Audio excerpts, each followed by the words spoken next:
Hey, it's Les from the TV Dudes. This week, I got to talk to one of my favorite actors, Steve Oram. You've seen him in indie gems like A Dark Song and Sightseers, which he co-wrote. Most recently, he can be seen in Netflix' The End of the Fucking World. We had a great chat, and I hope you enjoy.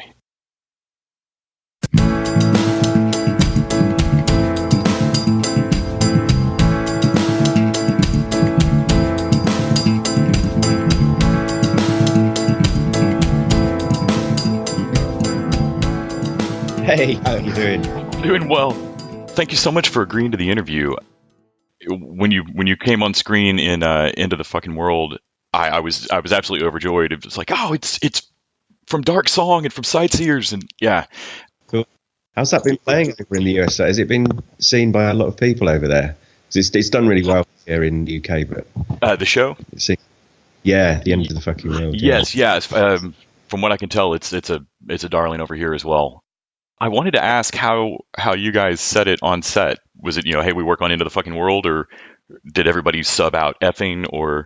No, it was all the full expletives. I thought it was really called that and then they chickened out right at the end. When they released it, which I think is a bit of a shame. Everyone knows that word, don't they? And it's Netflix. I mean, I'm sure there wasn't any reason why they probably couldn't have gotten away with it, but that's right. Can you talk a bit about the casting process or how you got involved with the production?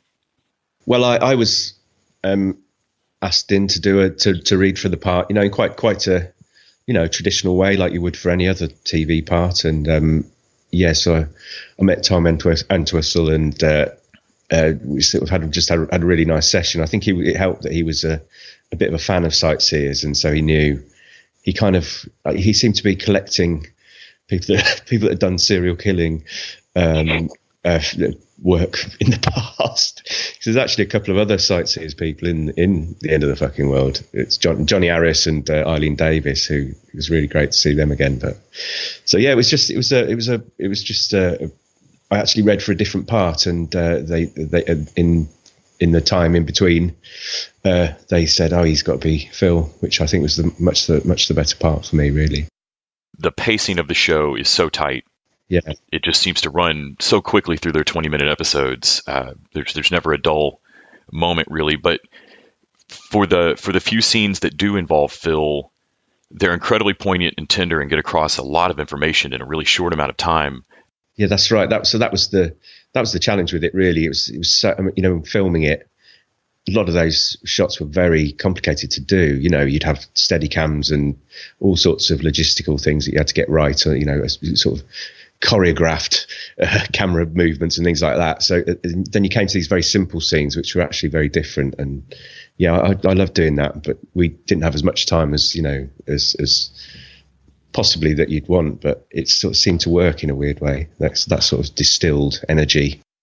Something that stood out to me in both Dark Song and Sightseers is this sense of isolation. I mean, even though Sightseers is out in the open, it's very much two people on a trip, by themselves, kind of, and then Dark Song feels like two people literally trapped in a house together for quite a while.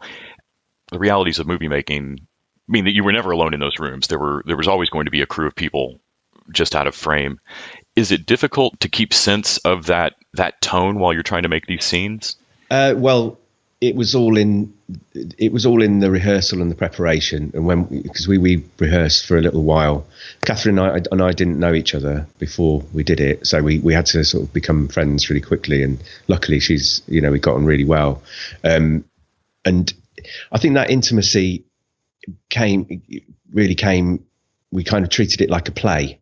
So a lot of the time, we sort of work up these scenes, and they'd be just me and her, and it'd be like a play. So we just do it very simply on the day, and then the director would go around and pick off, the cutaway sort of shots. And it was a question of how we prepared it, and then on the day, the director made it very easy for us. We were allowed to play, and obviously there were time constraints at times. It was very low budget, but it was very well handled. Very nice crew, which sort of helped.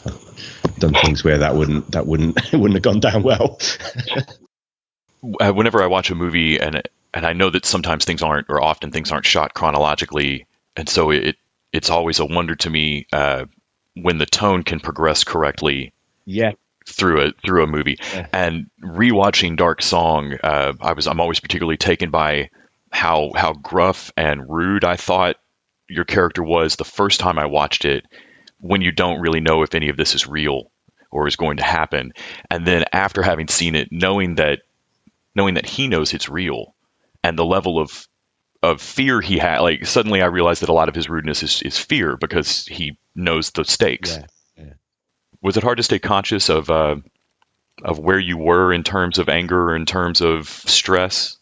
This was the big thing, really, with the whole process. Was we Catherine and I would spend time with the director, just talking through what level, what pitch we were at, with the tone of our anger and the position. It's sort of also the position of the relationship and the power shift and things like that, which it did have echoes of Sightseers as well, where you kind of playing this incremental movement forward, and that's the job of the director as well as us. And it was, to his credit, that he understood that. This is, if you get it wrong, it's going to look a bit silly, isn't it? I know you've been a director on if I'm pronouncing that right, as well as having co-written Sightseers with Alice Lowe. Do you feel like those have influenced how you approach acting now, having understood more the other facets of the crew? Well, I think I come from a comedy background, and right from the early days in the late 90s, early 2000s, I was making little films, and I kind of see it as a progression, really, and testing out ideas, and doing various bits of TV work where you kind of learn off what people are doing well and what people are doing badly as well. But then obviously Sightseers was a big breakthrough, and got to work with Ben, who was brilliant, and he had that can-do attitude where you go, I'm just going to do this. I'm just going to make a film, and sod it. Do you try and stop me? And that's been his sort of ethos, which really was a big influence for me and for Alice, I'm sure. Going forward with our own work. Yeah, it's a constant process of trying things out and getting things wrong. It's quite hard. It's good. The script side of things is the actual hardest thing, and when it's I think the logistics and the working with directors and actors, I think that as long as you work with good people, that's always going to be good. But the writing is the hardest bit, and so that's been a gradual, making mistakes and getting things right, kind of one step forwards, two steps back kind of thing. In prepping for End of the Fucking World, did you all go back and read the comic source material, or did you not worry about it? I know there were some things changed in the stories. We did, yeah. It was really great. We had a look at that, but it was kind of like, this wasn't it. It was obviously a starting point for them, but yeah, I love how they did that, and so it's so simple. I love the way that first episode is sketched out in about 40 pictures from the comic, and it's really simple, but kind of it actually works brilliantly, and we kind of filled in the gaps as actors. It was really good fun to see all that. Had you gotten to see the 2014 pilot that Entwistle had shot? Yeah, I did. Yeah, it was good. Yeah. I've not gotten to watch it. When I was looking up info about the series, I had no idea that, as often happens, the pilot had kind of been an independent TV movie. Yeah, they've been trying for a long, long time, as is often the way, and it sort of limped forward, and then suddenly, as these things, it just went crazy. Great. I know they left it ambiguously open. Do you have any thoughts on where you might like to see a season 2 go, or whether you'd like to see a season 2? I'd love to see a season 2. I have not heard anything, but I'd absolutely love to be involved. Obviously, if they, they could do my subplot as a sort of slightly idiotic bloke doing something weird. I don't know. I have no idea. It's very open, isn't it, at the end? And there's discussions, I think, going on at the moment. So personally, I'm never sure if I want a sequel season to things sometimes or not. I feel like British television often knows where to end things, and Yes. and sometimes we run stuff in the States for 20 years that should have stopped at season 5. That's cool, yeah. But this is such a the episodes were so short. There was I think it was 8 episodes, wasn't there? And they're all 20 minutes long. So I think there's definitely mileage in there. Yeah, everyone I know, I think, just binged through it in a heartbeat. It seemed. Yeah. Do you have a next project coming up? Is there something that you've written or directing coming out? Well, we're at the moment getting together a film called Dregs, which is a film about some rebellious housemaids in a Victorian country house. And they cause horrific mayhem. It's like Downton Abbey gone wrong, and horrible things happen. So that's the project I'm working on at the moment. And then also doing various acting things, like I'm working with Julia Davis on her new show, which is really exciting, which starts next week. So a few good things coming up. I wanted to ask on Into the Fucking World if there was ever any room for improv, or if it was a more script perfect show. There wasn't really any improv on the day, just small tweaks that we worked out as we went along if stuff wasn't quite working. But yeah, it was very prescriptive, and very, the style of it was very locked down and very well storyboarded. So it's but yeah, there was some looseness with it. I felt quite free to do what in terms of what I wanted, and it wasn't any by any means too constricting. Were there any particular scenes that you felt were really tricky to land correctly? I'm thinking of some of the subtle things, like having to lie to the police about how you got your eye blacked, which is such a quiet, tender moment. There's several of those. Were there any that you felt were a particular trick to pull off?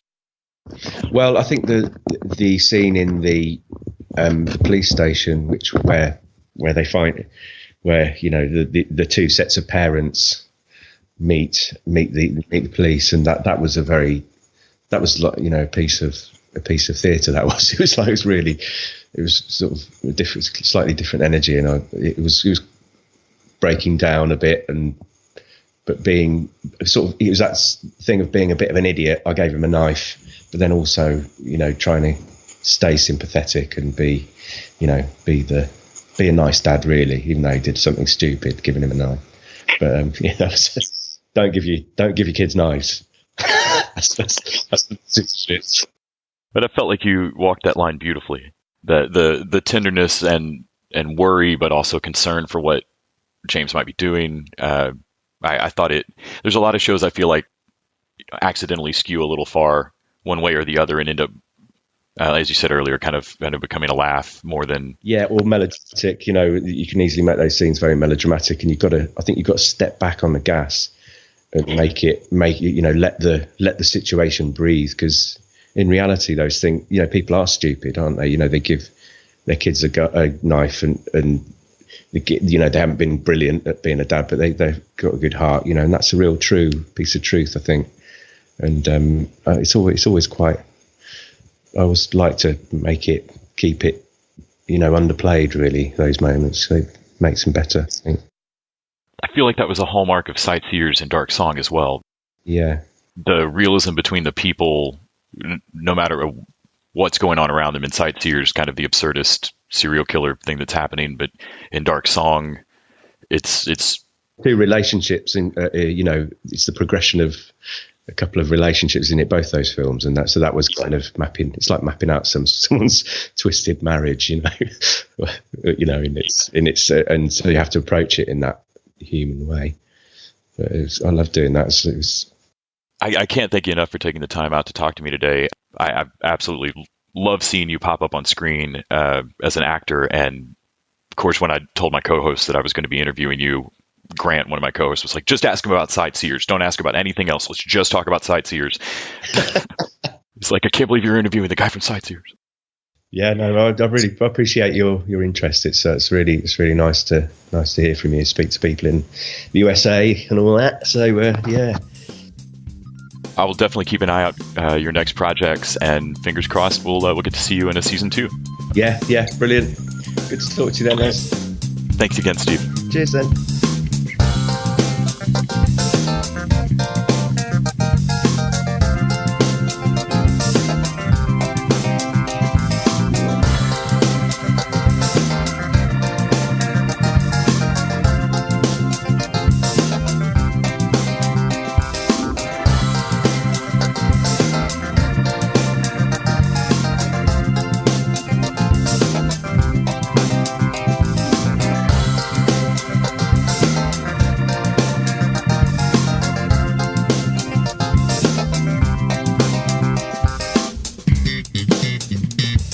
The TV Dudes is an independently run podcast and a member of the Permanent Record Podcast Network. We are exclusively listener-supported. If you'd like to help us out, please go to patreon.com/tvdudes. You can like us on Facebook and Twitter at TV Dudes, and help us out on iTunes by giving us a 5-star rating and writing a review. To find out more about us, go to thetvdudes.com and permanentrcrd.com. I'm Grant Davis. Thanks for listening.